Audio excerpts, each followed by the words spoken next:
ఓం నమ శివాయ. Welcome back to our channel సర్వభూత హితే రతాః.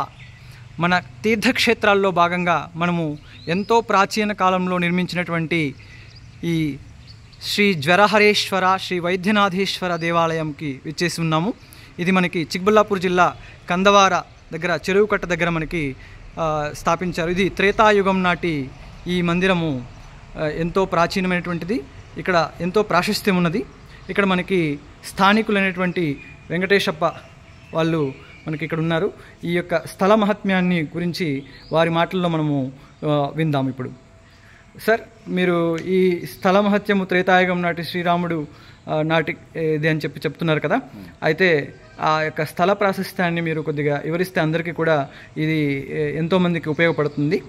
అది చెప్తారా, కొద్దిగా వివరిస్తారా? అంటే ఇక్కడ పూజ చేస్తున్నట్ల పాత ఇళ్ళు బ్రాహ్మణులు వాళ్ళు చెప్తుండే అంటే ఎవరు చూసింగ్ ఏమీ లేదు. కాల్పనిక ఇత్తనే చెప్పేది ఒక చరిత్రగా వస్తూ ఉంటుంది.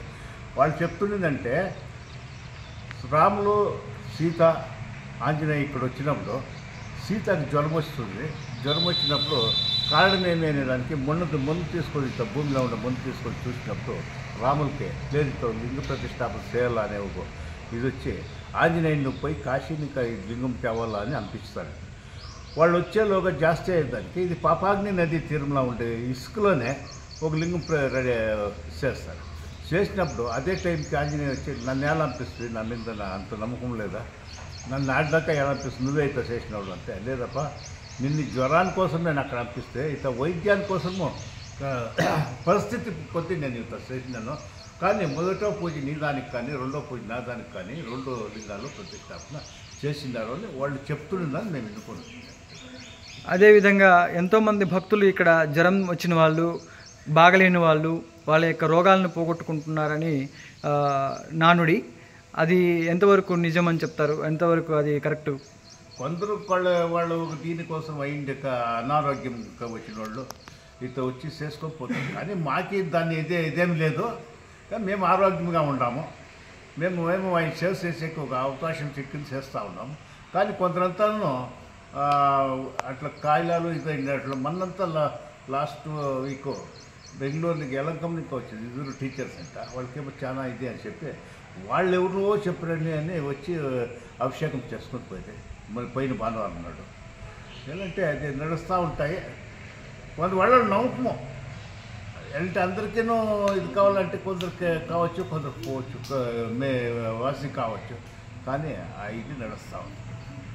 అదేవిధంగా ఇక్కడ మనకి క్షేత్రపాలకుడు హనుమంతుడు కూడా దర్శనమిస్తారు.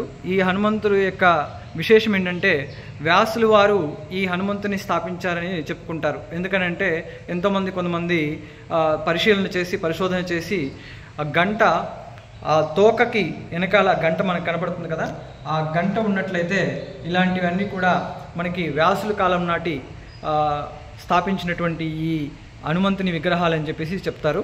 అది కూడా మనము ఈ వెంకటేశప్ప వారి దగ్గర నుంచి తెలుసుకుందాము. స్వామి, మీరు ఆ హనుమంతుడి దాని గురించి ఎప్పుడుది అని చెప్పేసి. ఆ హనుమంతుడి విగ్రహంలో ఉండేట్లా ఉంటే ఇది తోకలో ఉన్నట్ల గంట చూసి మైసూరులో రాఘవేంద్ర స్వామి మఠంలో పూజ చేసేట్ల వాళ్ళు పూజ చేసేవాళ్ళట.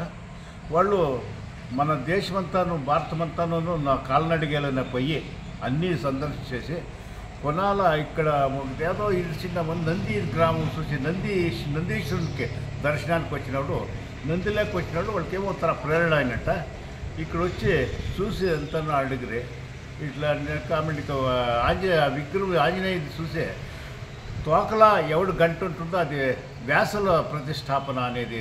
ఇది సుమారు 1000 దేవస్థానాల్లో వ్యాసులు ప్రతిష్టాపన చేసినారు. దాంట్లో అనంతపురం డిస్టిక్లోనే 100 దేవాలయాలు ఉండవే ఆంజనేయ ప్రతిష్టాపనలో వ్యాసులు చేయండి అని వాళ్ళు మాకు చెప్పదు. మేము ఇంటిని ఇట్లా తోకలో గంట ఉంటే అది వ్యాస ప్రతిష్టాపన అనేది ఇది అని వాళ్ళు చెప్పారు.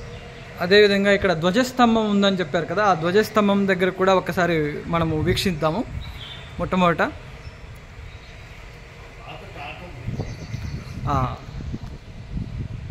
ఇక్కడ మనకి ఆ ఎదురుగా కనపడుతుంది కదా ధ్వజస్తంభము. ఈ ధ్వజస్తంభానికి కూడాను ఒక చరిత్ర ఉంది. అక్కడ శిలలు చెక్కినటువంటి రాతి మీద చెక్కినటువంటి విషయాన్ని కూడాను దానికి పూర్వ చరిత్ర ఉందని చెప్పేసి చెప్తారు. ఇక్కడ పక్కనే మనకి అయ్యప్ప స్వామి టెంపుల్, అది ఈ మధ్య కాలంలో కట్టింది. అదేవిధంగా శనీశ్వరి టెంపుల్ కూడా ఉంది. మనము ఈ విషయాన్ని కూడాను వెంకటేశ్వరప్ప వారి దగ్గర నుంచి తెలుసుకుందాము. స్వామి, ఆ ధ్వజస్తంభం యొక్క చరిత్ర ఏంటో చెప్తారా? ధ్వజస్తంభందే అక్కడ ఉండేది ఒక విజయస్తంభం అనే ఒకటి. ధ్వజస్తంభం వచ్చి వరదరాజుల దేవాలయము 1201లా ఉంది అని వాళ్ళు ఇతిహాసం తీసుకొని వచ్చిండ్రు ఆర్కలాజికల్ డిపార్ట్మెంట్ వాళ్ళు. ఈ విగ్రహము ఇతలోగా ఉండే విగ్రహం చూసి వాళ్ళు లేదు అప్పుటిదే ఇది విగ్రహం మేమేం ఊహించుకుంటే వెనక ఇప్పుడు అయ్యప్ప స్వామి దేవాలయం అయింది. దాన్ని గుడి అంతా అక్కడ రెడీ అయిందా, కానీ అది పూర్తి అయిందిలే. ఆ తాకి చేపించినారు వరదరాజులు అనుకుంటే వాళ్ళు వండుకొని లేదు 1201లా ఇటు వరదరాజులు కూడా ఉంది, ఇదే ధ్వజస్తంభము, దాన్ని ఇది అంటని వాళ్ళు చెప్పారు.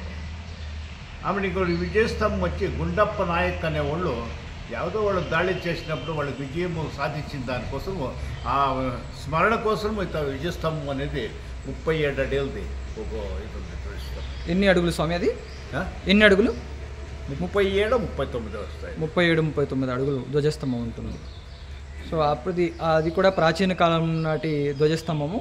అక్కడ కూడా అప్పటి శిలా ప్రతిమలు అవన్నీ రాసినటువంటి చెక్కినటువంటివి.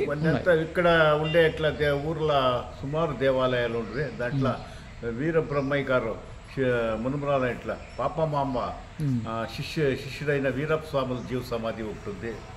ముత్యాలం విపరీతమైన దేవాలయాలు ఉంది. నీలకంఠ గుడి, నీలకంఠ దేవస్థానం ఇది కూడాను. తప్పకుండా స్వామి, ఆ చరిత్రలు కూడా మనము ఒకసారి వీడియో తీసి భక్తుల కోసము పెడితే భక్తులకి ఎంతోమందికి తెలియనిటువంటి విషయాలు తెలుసుకోవచ్చు. ఈ విధమైనటువంటి ఈ చరిత్ర పూర్వగాథను మాకు తెలియజేసి ఎంతోమందికి మీరు ఈ విషయాన్ని తెలియజేసి ఎంతోమందికి ఉపయోగపడేలాగా మీరు చెప్పినందుకు మీకు ఎంతో ధన్యవాదాలు స్వామి. ఇప్పుడు మనము ఈ గుడి లోపల ఉన్నటువంటి జ్వరహరేశ్వర, వైద్యనాథేశ్వర ఇద్దరిని కూడా దర్శనం చేసుకుందాము. రండి వెళ్దాం. ఇక్కడ మనకి చిన్న గణేశుని విగ్రహము దర్శనమిస్తుంది. ఓం గం గణపతయే నమః. అదేవిధంగా శ్రీరామ రామ రామేతి రమే రామే మనోరమే సహస్రనామ తత్తుల్యం రామనామ వరానని ఓం నమ ఇతి. శ్రీరాముడి వలన ఏర్పడినటువంటి సీతాదేవికి జ్వరం రావడం వల్ల ఇక్కడ ఏర్పడినటువంటి జ్వరహరేశ్వర అంటే జ్వరాన్ని పోగొట్టేటువంటి, జ్వరమే కాకుండా ఎన్నో మనకు వచ్చేటువంటి వ్యాధుల్ని, రోగాల్ని నయం చేసేటువంటి ఈ యొక్క శివలింగము నంది సమేత ఇక్కడ స్థాపించినటువంటి ఈ శివలింగం త్రేతాయుగం నాటి శ్రీరాముడు సీతాదేవి ఇక్కడ వచ్చి మనకి ఈ యొక్క లింగాన్ని స్థాపించడం జరిగింది. అప్పుడు ఆంజనేయ స్వామి కాశీ నుంచి తీసుకొచ్చి ఈ జ్వరహరేశ్వర లింగాన్ని స్థాపించారు. హనుమంతుడు వచ్చేలోపే సీతాదేవి ఆరోగ్యము చాలా తీవ్రంగా అయిపోయి బాధతో ఉన్నప్పుడు ఇక శ్రీరాముడే ఒక శివలింగాన్ని చేసేసి ఇక్కడ స్థాపించడం జరిగింది. ఆ లింగమే శ్రీ వైద్యనాథేశ్వర అనేటువంటి ఈ శివలింగం కూడా నంది సమేతంగా మనకి దర్శనమిస్తుంది. ఇక్కడ వరదరాయ స్వామి గురించి మనం విన్నాం కదా, బయట వెంకటేశ్వరప్ప వారు చెప్పింది. ఇది కూడా ఈ వరదరాయేశ్వర ధ్వజస్తంభం దగ్గర ఉన్న అక్కడెక్కడో ఉంటే ఇక్కడ తీసుకొచ్చి స్థాపించడం జరిగింది ఈ మధ్య కాలంలో. ఇది కూడా సుమారు ఆ త్రేతాయుగం కాలం నాటిది. ఇప్పుడు మనము ఈ వైద్యనాథేశ్వర స్వామి వారి దర్శనం చేసుకుందాం. ఇదే శ్రీరాముడు స్వయంగా తమ చేతుల మీదుగా సీత ఆరోగ్యం కోసము స్థాపించినటువంటి ఈ వైద్యలింగేశ్వర శివలింగాన్ని, శివుణ్ణి దర్శనం చేసుకొని ఎంతోమంది వారి యొక్క రోగాలని, బాధల్ని నయం చేసుకుంటూ ఉన్నారు. ఇంకా ఆలస్యం ఎందుకు, మనం కూడా మనకి అతి దగ్గరలో చిక్బల్లాపూర్ జిల్లా కందవార చెరువు కట్ట దగ్గర పక్కన ఉన్నటువంటి చిక్బల్లాపూర్ నుంచి కేవలం 1-2 కిలోమీటర్ల దూరంలో ఉన్నటువంటి ఈ మందిరాన్ని మనం కూడా దర్శించుకొని మనకి ఉన్నటువంటి వ్యాధుల్ని, ఎంతో కాలంగా నయం కానటువంటి వ్యాధులను కూడా మనము తగ్గించుకోవచ్చు. ఇక ఆలస్యం ఎందుకు, మనం కూడా ఈ టెంపుల్ని దర్శనం చేసుకొని ఆ శ్రీరాముడి స్వహస్తాలతో స్థాపించినటువంటి ఈ శివలింగాన్ని దర్శనం చేసుకొని మనందరం కూడా రాముడు, శ్రీరాముడు, ఆ శివుని యొక్క అనుగ్రహానికి పాత్రులవుదాము. ఈ వీడియో మీకు నచ్చినట్లయితే చివరి వరకు చూసి ఎంతోమంది తెలియని వాళ్ళకి మీరు షేర్ చేయండి. మీకు నచ్చినట్లయితే లైక్ చేయండి, ఇంకా మీరు కామెంట్ చేయండి. ఇంకా ఇలాంటి దేవస్థానాల గురించి మరిన్ని చేయాలనుకుంటే మీ అభిప్రాయాన్ని తెలియచేయండి. మనకి ఇక్కడ కందవారి దగ్గర ఇంకా చాలా పురాతనమైనటువంటి దేవాలయాల గురించి మీకు ఇంకా మరికొన్ని వీడియోస్లో చూస్తాం. కాబట్టి మా ఛానల్ని సబ్స్క్రైబ్ చేసుకున్నట్లయితే సర్వభూత హితే రతాః మీరు ఎన్నో విషయాల్ని, ఆసక్తికరమైనటువంటి విషయాల్ని, ప్రాచీన కాలంలో పురాతనమైనటువంటి ఆలయాల యొక్క చరిత్రని కూడా తెలుసుకోవచ్చు. అంతవరకు మరి ఇంకొక వీడియోతో మనం కలుసుకుందాం. అంతవరకు సెలవు. Thanks for watching.